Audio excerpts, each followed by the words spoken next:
A very pleasant morning to all my lovely students. So we are here with the new chapter number 23 from your civics section.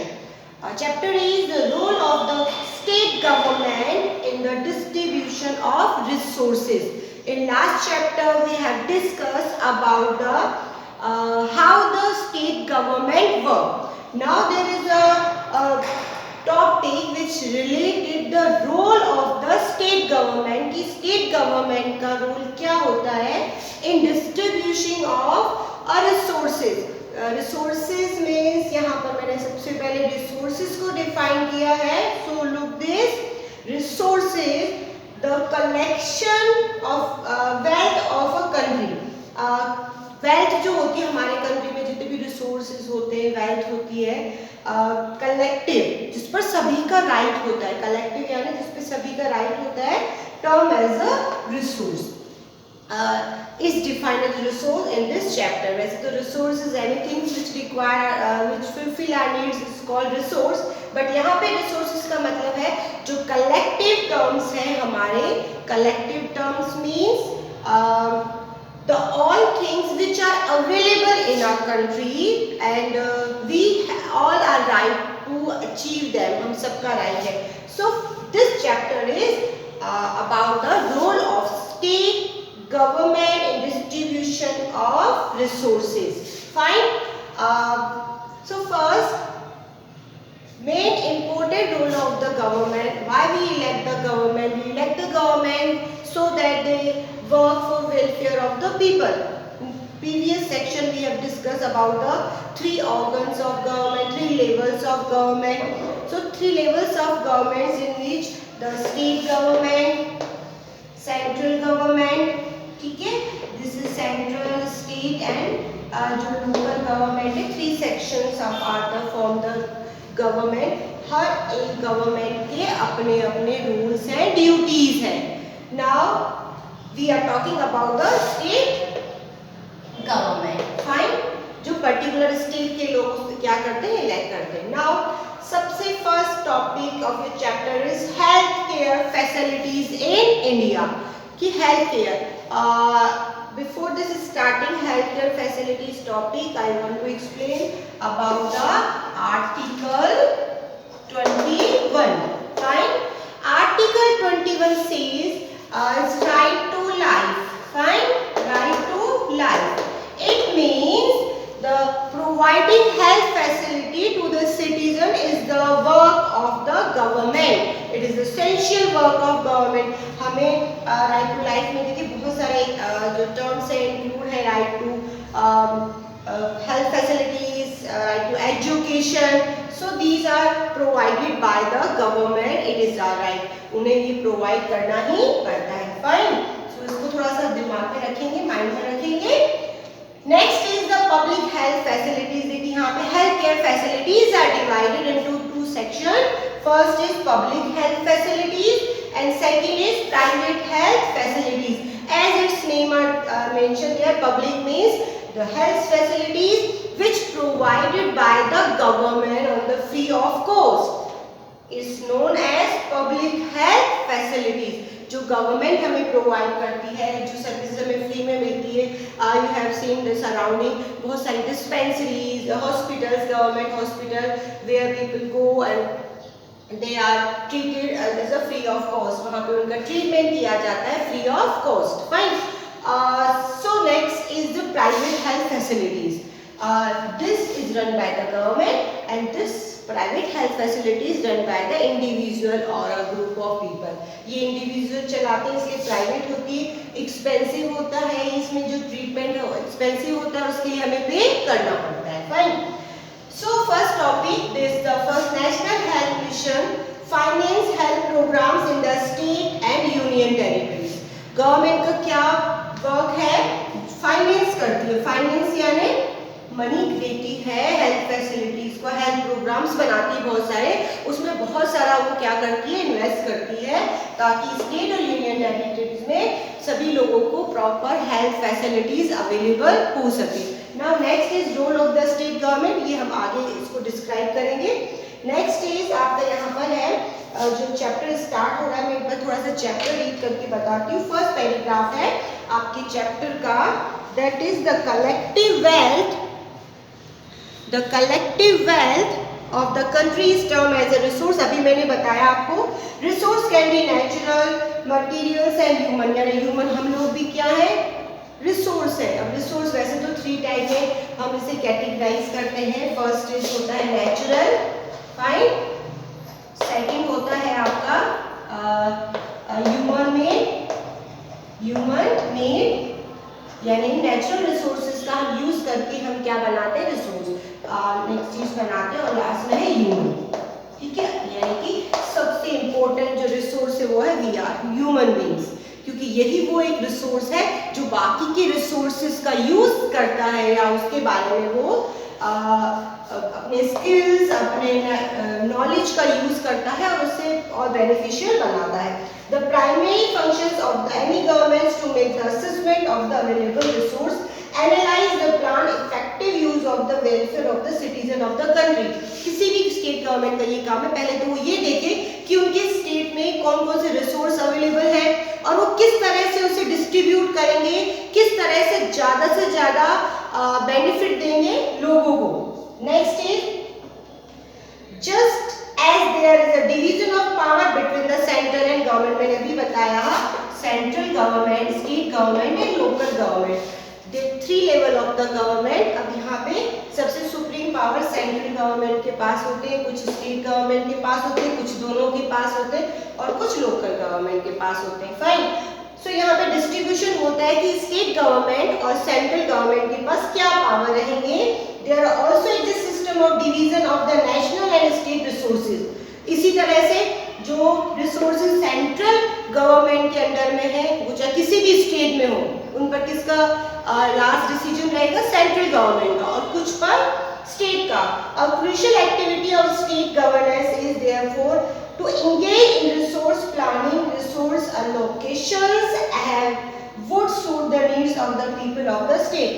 अब पहले resources का distribution किया जाता है, कुछ तो यूनिट लिस्ट में आते हैं, कुछ कॉन्करेंट लिस्ट में आते हैं।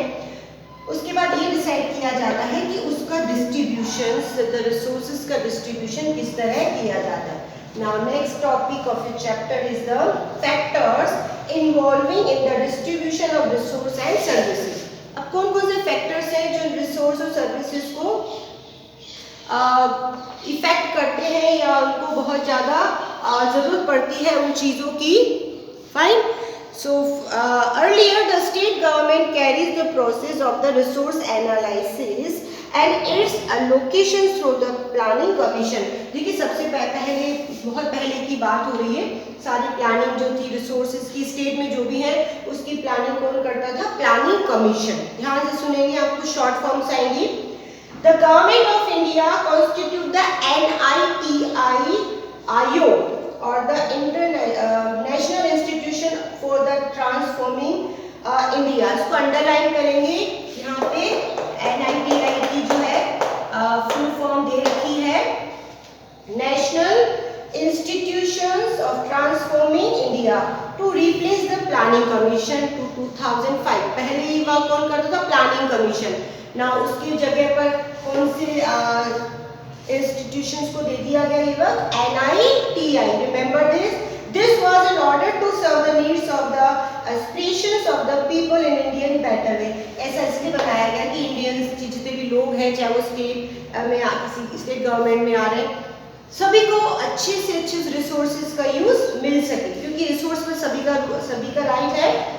Then the NITI Ayog act the platform of the government to India, bring the state to act together in the national interest and thereby the forest cooperative federalism। अब यहाँ पे एक वर्ड आया है cooperative federalism, यानी कि जो जितने भी रिसोर्सेज हैं कंट्री में उस पर स्टेट गवर्नमेंट के साथ सेंट्रल गवर्नमेंट और स्टेट गवर्नमेंट दोनों का ही बराबर रूल है, बराबर राइट है, और ये दोनों ही डिसाइड करेंगे कि कौन से रिसोर्स का यूज कहाँ पर करना है। Fine, the recommendations made for the utilisation of the available resource are taken into account by the council of minister before the deciding upon the matter of resource allocation. अब किसी भी resources का distribution करने से पहले देखिए यहाँ पर बात हो रही है काउंसिल ऑफ मिनिस्टर, यानी कि जो पार्लियामेंट है, मिनिस्टर्स हैं, वो ये डिसाइड करेंगे, उसको पास करेंगे कि कहाँ पर किस रिसोर्सेज का यूज किया जाना है। The council of minister make the proposal in form of the bill. Council of minister bill बनाएगी, प्रिपेयर करेगी सारी चीजें and put them before the assembly, और कहाँ पर रिप्रेजेंट करेगी, असेंबली में। The bill is introduced by the minister in charge of the department that is related to the bill. और ये किसकी रिकमेंडेशन से होगा, जिस भी पर्टिकुलर रिसोर्सेज का वो बिल है उसकी जो मिनिस्टर है, मिनिस्टर इन चार्ज जो डिपार्टमेंट का है, वो ये बिल आएगा। The minister also consult the officials who in charge by the daily administrative duties। के बाद जो मिनिस्टर्स हैं उस पर्टिकुलर डिपार्टमेंट्स के जितने भी ऑफिसर्स हैं उनसे कंसल्ट करेंगे, बात करेंगे। Then the minister or council officials who in charge of administrative duties to understand requirements of the common people in the better way। क्योंकि जो एडमिनिस्ट्रेटिव डिपार्टमेंट होता है वो टच में रहता है, उन्हें सारी रियलिटी पता होती है, उसके बाद वो डिसीजन लेते हैं। The efforts of the state government should be ensured to balance plan for the use of available resources। उसके बाद जो अवेलेबल रिसोर्सेज है उनके यूज की प्लानिंग बनाई जाती है कि कितना का यूज करना है और इस तरह से वो डिस्ट्रीब्यूशन किया जाएगा। Apart from the equal departments of the all regions of the state, the government should promote social and economical justice by creating employment opportunity and focusing on the backward region. अब mostly जो resources का division किया जाता है, जो backward area है, जो जहाँ पे डेवलपमेंट बिल्कुल भी नहीं है, वहाँ ध्यान रखा जाता है कि वहाँ ज़्यादा से ज़्यादा रिसोर्सेज पहुँचाए जाए। ना सबसे पहला रिसोर्स हम यहाँ पे करेंगे health. Health is the essential, very essential part, just because it is related to our life. It's related to our life, क्योंकि ये हमारे किससे रिलेटेड है, लाइफ से। तो अच्छी फैसिलिटीज जो है, बेटर फैसिलिटीज provide करना, it's the work of the government. Fine. So good health is along the line very important for the country economic growth and the development। देखिए इकोनॉमिक ग्रोथ भी तभी होगी जब यहाँ के सिटीजन्स क्या होंगे, हेल्थी होंगे। Good health is beneficial to individuals and the society as a whole। और अच्छी हेल्थ का जो रिजल्ट है वो सभी को मिलेगा, चाहे वो इकोनॉमिक सेक्टर हो, चाहे सोशल सेक्टर हो। It enable us to save our resources which otherwise would have been spent only a treatment of the illness. Next is the better health also reduce the production loss and the accounts line. अब यहाँ पे देखिए आपको मैं बहुत easy language में समझा रही। सबसे पहले जो हेल्थ फैसिलिटीज है, WHO का नाम सुना है, वर्ल्ड हेल्थ ऑर्गेनाइजेशन, जिसका क्या काम है, पूरे वर्ल्ड में जो हेल्थ फैसिलिटीज हैं वो देखना, उसे वॉच करना और उसे इम्प्रूव करना। फाइन। और अभी तो वैसे भी जो भी सर्कमस्टेंस चल रही है तो WHO का नाम आपने बहुत बार सुना है, ठीक है। According to world health organization, health is the state complete physical, mental, social. यानी हेल्थ का मतलब है वो फिजिकल, सोशल और मेंटल तीनों तरह की हेल्थ होनी चाहिए of an individual, society at large, not merely absence of the disease of the infirmity। ऐसा नहीं है कि सिर्फ डिजीज है, बीमारी है, इसीलिए वो अनहेल्थी है। देखिए अनहेल्थी के बहुत सारे प्रोसेस होते हैं। यहाँ पे हमने 3 डेफिनेशंस लिखे, डायमेंशंस जो होते हैं हेल्थ के। सबसे पहला है फिजिकल हेल्थ, इसके बाद है सोशल हेल्थ और उसके बाद है mental health. These are the part of health dimensions, इसको हम कह सकते हैं। फिजिकल का मतलब है which means perfect functioning of the all organ system of the body.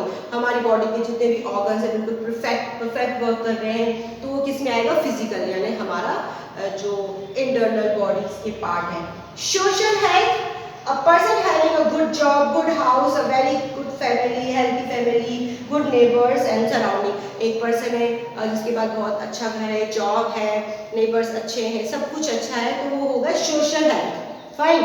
Third है आपका मेंटल हेल्थ, बहुत इंपॉर्टेंट है ये।